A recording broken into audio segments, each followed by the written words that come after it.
Welcome to the Empowering Educators Summit, Dr. Ginger Carlson. What a pleasure to have met you at the Education 2.0 conference. I was super compelled with your presentation, and I'm grateful for your time here with my dog barking in the back or coughing in the background to be sharing your wisdom. You bring a wealth of experience as an educational leader and administrator and consultant, and an author of a book, Child of Wonder, Nurturing Creativity and Curiosity. And I hope I was saying that right. If not, then please correct me, but please tell us about who you are and what you're up to.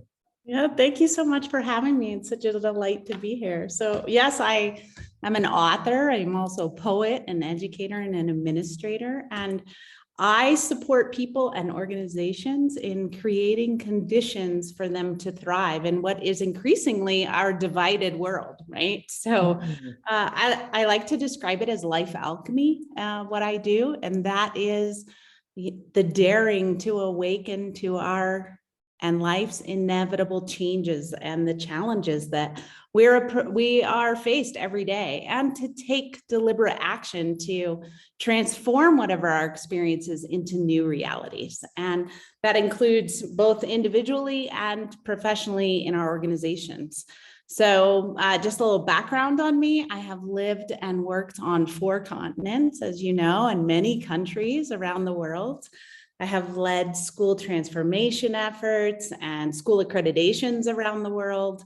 I consult and have consulted for small and large schools and districts, but I also write and create and speak about where we can make connections in our lives, where we can strategically live undivided.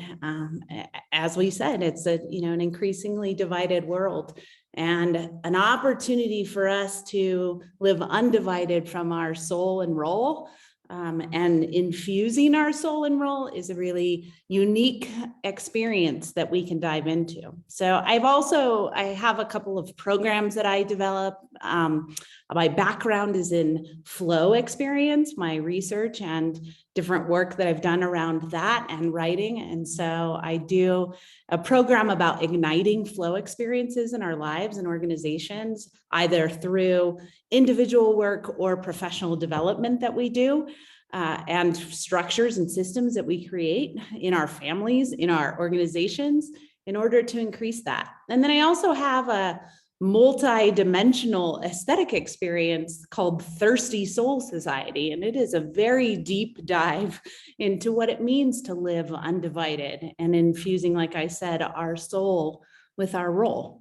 So that's a little bit of background on me. I'm excited to share Child of Wonder with you today. It's interesting that we're talking about that. It's one of my books, and I'm excited to share that. So thanks so much for having me.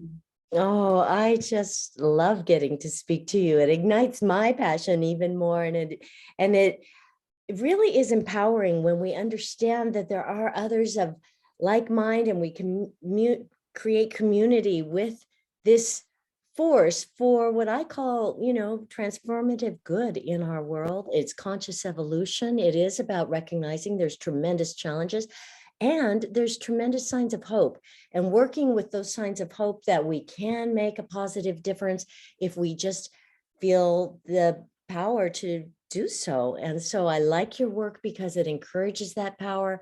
I love what you're saying about making connections. And I want to say right off the name of your website, because I found it so compelling and inviting. Would you just tell us? Yeah, it's my name, gingercarlson.com. Exactly. Very easy to remember. And so I strongly recommend checking that out. You can find out about the flow experience and all these compelling titles that you have, A Life Alchemy. I really am especially interested in this idea that you said about creating the conditions. And so as we speak about your book and about how to create the conditions for wonder in children, how do we also create it for adults? And how do we set up the ingredients for transformation? Yeah, those ingredients are plentiful, but they also need to be pulled into systems, right? And we need to definitely approach them with strategy in some way, right? It's not just that it's going to happen just because they're there. We have to organize them in some way. And so I actually have a formula that I like to use when thinking about facilitating transformation. And I've done it in a lot of different ways in different types of organizations, but the research shows us, and my lived experience is that it really comes down to a couple of things, and that is awareness being coupled with action equals our result of total transformation, but also feeling alive in the process. And so it's like awareness plus action equals aliveness, works every time, and then distilling it down into what do we need to be aware about, what actions do we need to take. And so when I work with an organization or a family or an individual, there are really 4 pillars that I use that guide that strategy. And they all start with I, actually. The first one is intention, is like, what do I want to see happen here? What does beautiful look like? What is, if we're, looking at our end result first. And so having the intention of all of the elements that we want to see come to life, whether that be our final outcome of, a new building that we've created, or just a child being able to create and be who they are completely within themselves and understand that. But we have to get very clear about what our intention is, and what we want to see happen. And so the second one then is integrity. And often we, in strategic planning and strategic thinking about anything, whether it's transforming a community or how do we want the dinner table to look and our conversations there to happen, if we're grounded in and know what grounds us, our values that support it, then we're even clearer towards getting to our outcome. And so people getting really clear about the integrity that we bring to any situation or any transformation is a really important pillar. And so so that was intention, and then integrity. The third one is inspiration. And that is really, what are the models that we can use as inspiration to get us to where we want to be? And we know that modeling our masters, we're never only the first person to have ever done something. They say that, like, well, if you think you've had a unique thought, 40,000 other people have just had the same unique thought. And so there's so much inspiration out in the world that help us. It doesn't necessarily mean that it's the same thing done before. We do want to make sure that we're doing things differently and thinking differently, but there are so many models that will help us get there. And so really understanding, where does our inspiration come from and what insights might be available to us when we're open to seeking and seeing and absorbing some of that inspiration, and how can it then guide our transformation in a unique way. And then, so that was intention, integrity, and inspiration. The final one is innovation. And that is, when thinking about a transformation, what new thing will I or we create? And how will it completely transfigure, meaning completely change how we're operating now, what is happening now for us?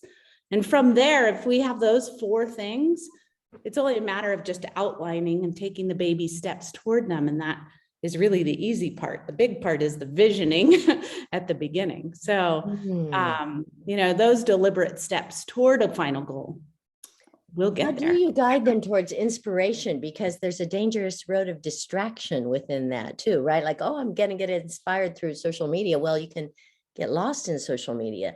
And so how do you guide in that principle? Yeah, you could easily go down rabbit holes. But I think you have to have time limits, of course, but also guiding questions about, if you're leading a transformation, you're not just, sky's the limit, which you want to have time where there's sky's the limit, but you also want to have some very deliberate guiding questions. We want to completely alter the way that we're using space in our school or organization or in our home. And then having some places that you're looking for inspiration to help guide your thinking around space and time. Well, it does touch into that concept of inviting wonder, because it seems to me that inspiration comes in through that wonder. Like, I do wonder what's possible, or I wonder about this. And when we approach education with wonder, it is very much engaging that internal spirit, right? And so I'm curious for you to speak about these big principles and how they're in action to relate to children and education. Yes, it's so fascinating. And one thing I actually want to bring back, as you said that about inspiration, at some point we have to make decisions. And I think that is what keeps people stuck often, is the inability to, or a stuckness in making a decision and a direction for when we're going to go and do something. And I think people talk about being like paralysis by analysis and getting stuck in your wheels spinning. And that actually, in the Thirsty Soul Society experience that I do, is really about being open to inspiration, like you said at the beginning, that signs of hope, but then being able to make a decision and go for it is a skill beyond. And right? that brings you into the courage zone. Like, you got to make the decision and have the courage to implement. Right. And that's what that, going back to that formula, like, you have to be aware what's available to you, how do I operate, all of the things that come with awareness, but you have to then take action, because if you don't have, you can, know all of the inspiration that might exist out there, but if you don't pick one way for you that's going to work. And so knowing yourself and then making the decision and taking the action towards it is really what's going to get you to the end result. So when you talk about education and what it means for education, there actually couldn't be something more important that we provide conditions for our children to practice such a skill, right? We what is for certain about the future is that our students, our children, will need to be able to shift. They need to be able to have flexible thinking, and they need to be able to take action on ways of being that they haven't experienced before. The only thing we know about our future is that it will be different. That's all we know. Right? We have theories about what could happen, and what kinds of technology will exist, and what travel will look like, and what communication will look like. But we are not guiding our children, our students, and our educators in really being able to be flexible, to be able to, I really don't like, after the pandemic, the word pivot, but that is the skill, that to be resiliently flexible and to be able to take opportunity and go after it and build something new out of something that didn't exist before. And so to me, that's the big thing, is that we are providing opportunity for students to be able to think flexibly, to go after their ideas, and to be aware of that they are always growing, and that learning never stops in anything that we're doing in life. So I just want to review these pillars: intention, integrity, inspiration, innovation. And I really am eager to get time to have you share about your book, Child of Wonder. How do these principles relate into the concept of creating a child of wonder? Yeah, I love that you asked about this book because this was, so this is the book, Child of Wonder, Nurturing Creative and Naturally Curious Children. It's actually been out for many years. This is the 15th anniversary year of this book, Wow. which is exciting. And I think all of the pillars are so directly connected to this work, where this work came from, which was, 20, 30 years, almost, I guess it's been 27 years since I've been in education. And so this book is all about facilitating wonder and creativity and those ideas of flexible thinking and creativity all are present here in this book. And one of the things I talk about in the book is defining creativity. And we talk about creativity in a couple of different ways. And so one of the foremost researchers in the world, Mihai Csikszentmihalyi, who spoke about creativity and defined flow experiences, which is where my research is rooted in. But he talked about flow experiences connected directly to creativity. And so I actually had a conversation with him many years ago in the late 90s about this and about creativity and what it means and how we define it. And he said that creativity could be defined in a couple of different ways. There was creativity with a lowercase c, which was, looking to children and smiles and having fun and, throwing paint on a canvas and the way that it's just makes life enjoyable to express yourself. And then he also talked about creativity as an uppercase C creativity. And he said that kind of creativity is what really what we're going for. And that is creativity that changes culture, which is that innovation. And that's like the definition of innovation, that it changes the way that you do things. It changes the way that you look at the world. And so in this book, it's all about facilitating wonder and facilitating creative experiences for students so that they can thrive and be connected to their soul. I do actually am offering for your listeners the first part of this book, which is 6 chapters. And so it's the part 1 is to nurture the creative child, the mindset and environment for creativity and thinking. And so in this, there are 6 chapters. One is exploring wonder and just really understanding what it takes to encourage creativity. What does it even mean? Which is something that, we've been exploring for centuries and thousands of years of how are we expressing ourselves, but also for a purpose, right? And then the second one is called Let the Flower Bloom. And it is about allowing children to arrive at their own pace through this work. Because we often will force a certain timeline on students. And we want to make sure that they're keeping up with standards in schools and all of that. But there's something to be said for pace and how we honor that in their journeys. And then I have things about like setting up and organizing the environment, as well as how we question and what conversations actually look like with students. And then I have a piece about think tanking and where creative thinking happens.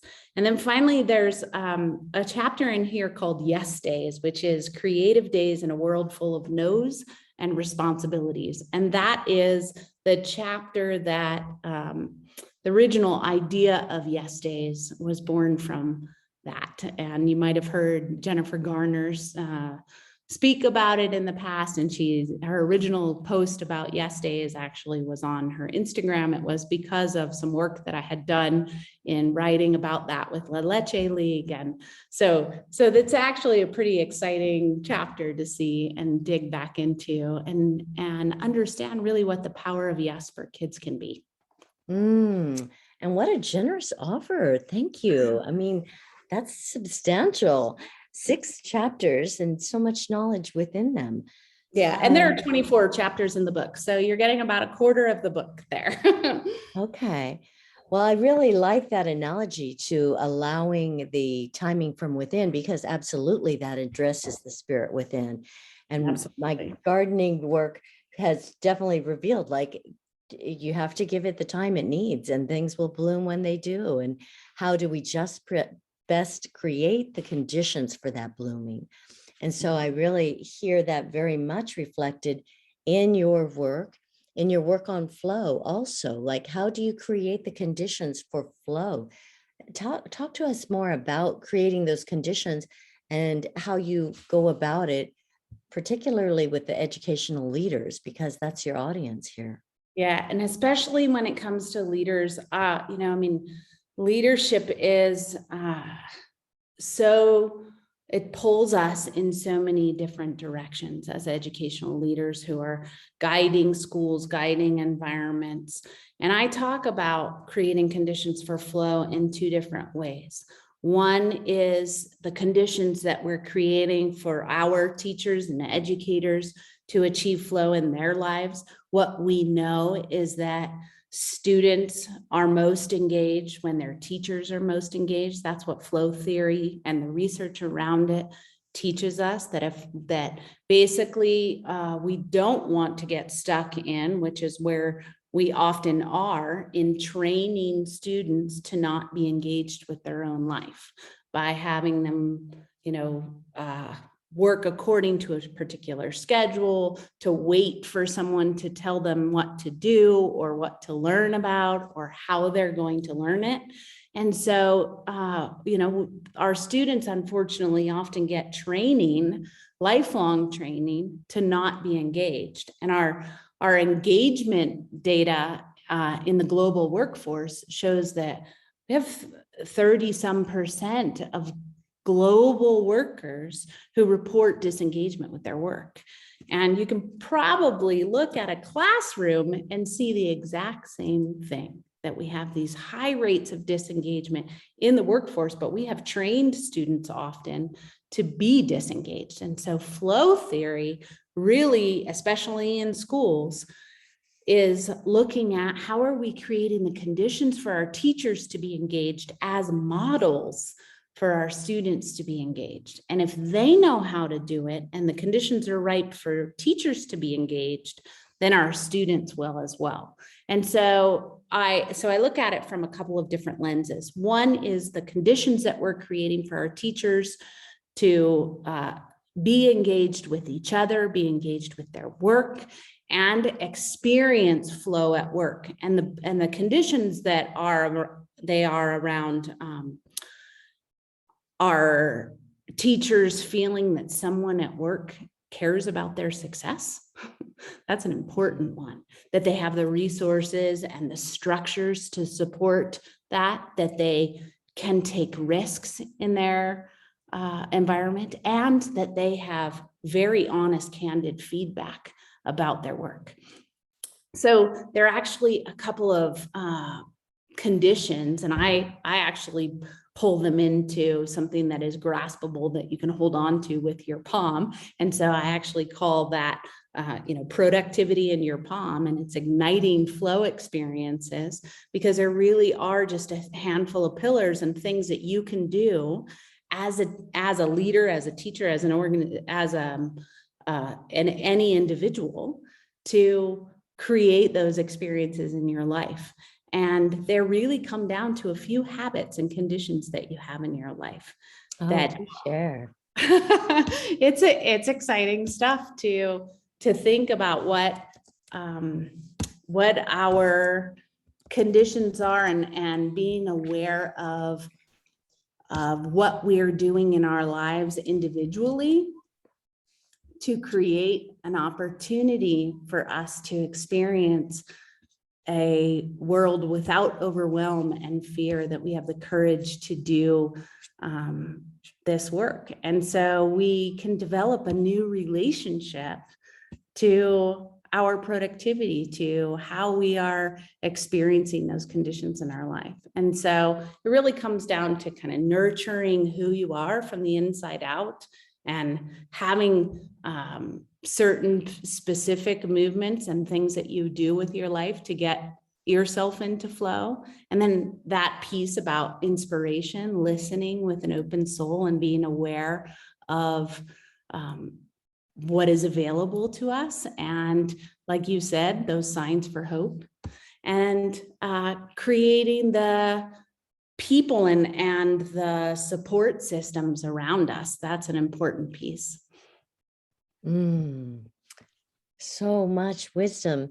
And so I'm just curious, in terms of thinking about nurturing wonder and creativity, inspiring intention and inspiration into model or into strategies, how do we also cultivate integrity for the children? Like, if this is a 4-pillar system, how does that weave into the concepts of wonder and flow and inspiration? Yeah, and integrity is something that I think we all need to be questioning in our lives. You know, we have a lot of models of people acting outside of integrity, and the way that we speak to each other, the way that we hold each other accountable or not to particular values and ideas. I think really comes down again to that awareness of like, what are the values that guide us? What is important to us? And how are we upholding that in our lives? I think for students a lot, they know very clearly what the difference for them between right and wrong for them is, right? I mean, it comes down to a lot of things. There's so many areas in our life where kids have models of people who are taking other people's ideas and calling them their own, you know, and there are lots of ways in which we step out of integrity, and being aware of that and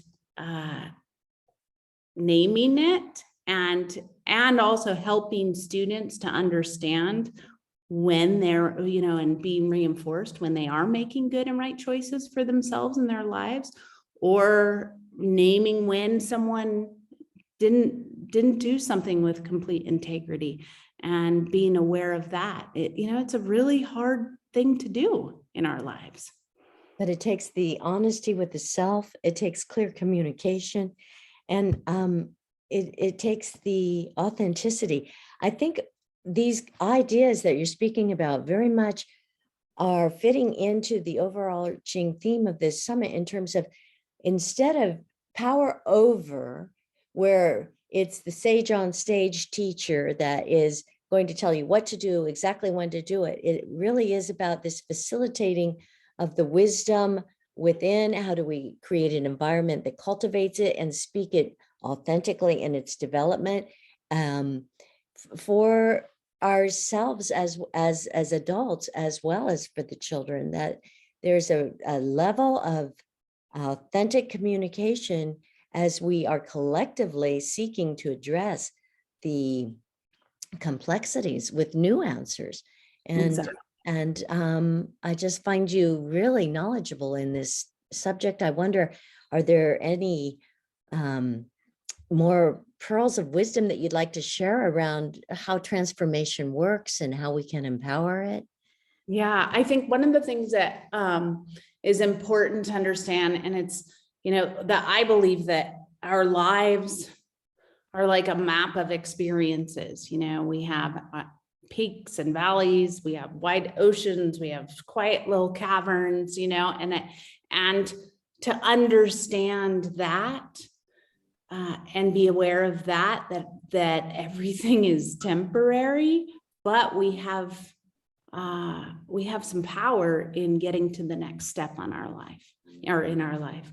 And so really a foundational pillar of my belief, my research, my experience is that every moment of our lives has precisely prepared us for the next moment. And so understanding where we've been and honoring that place on the map is just a powerful thing that can catapult transformation. And if that's in your school, to really honor where have we been that have got us to this place, and what are the things that we can activate, the knowledge that we gained from having gone through, which is likely in the last couple of years, very difficult experiences, that to say, you know what, that didn't happen to us, it happened for us. Now we are prepared in a new way. Oh, that is a big shift. That's a big shift. And And then, that's a challenging one. That's one that is, it takes a lot of courage. and also it speaks about the vision. When you spoke about having intention, what does beautiful look like? That's a lot about vision. So it's saying, what do I want? What do we want? How are we working together collectively towards a bigger vision? Yes. How are we uniting those? Yes. Has that been hard? Is that a difficult thing in your perspective? Yeah, I think it's a challenge. It's a unique challenge because one of the things I like to do, and a journey that I've been going on a lot, and what you heard about when we spoke at Education 2.0, is the idea that I'm developing, and I'm working also with another organization developing it around human becomings, right? That and so through that work, we do a lot of questioning of language.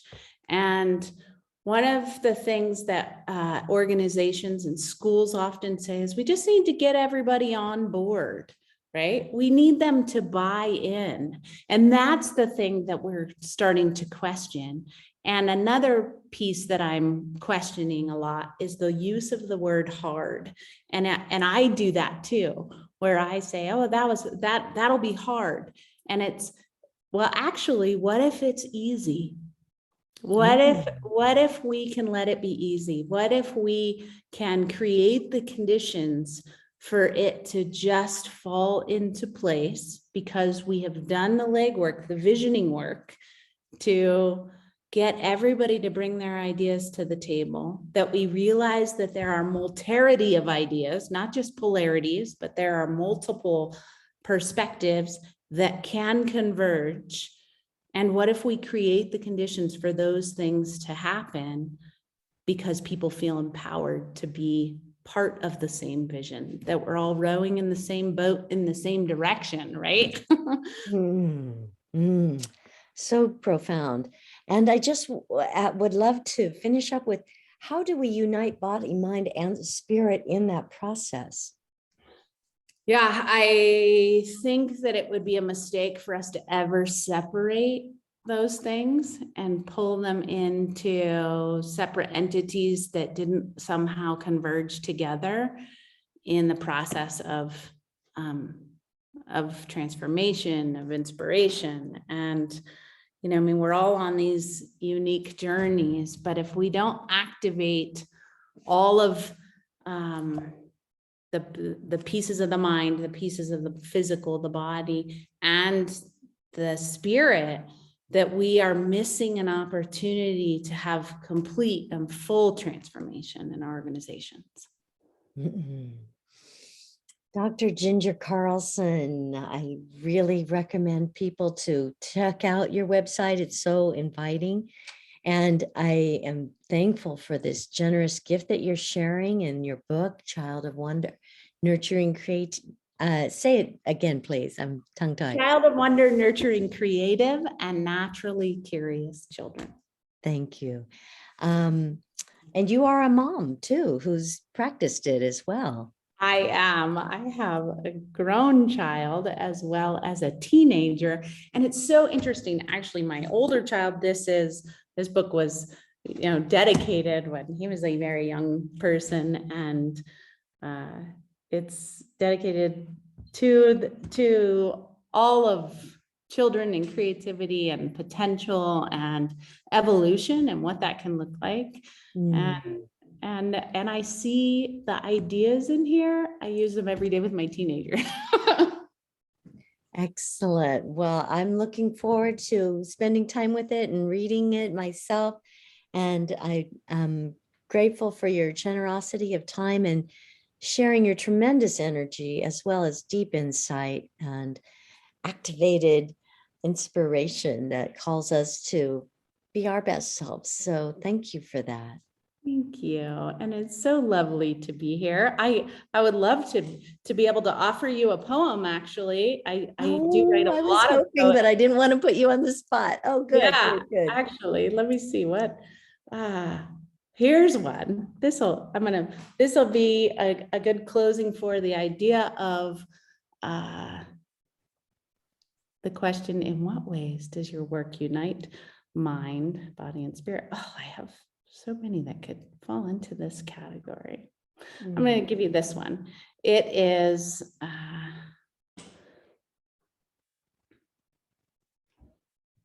the soul always knows when the mind has taken on work not meant for it. The dance will continue to generate stories the way a river dissolves into the sea. Better to explore what misguided things we worship, to what we are miscommitted, what nectar we might be immaturely sipping. What if we don't need sunlight to see?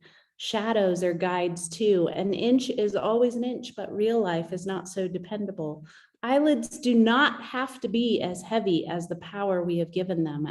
After adequate rest, it is their nature to flutter open and wake the alchemy of humanness.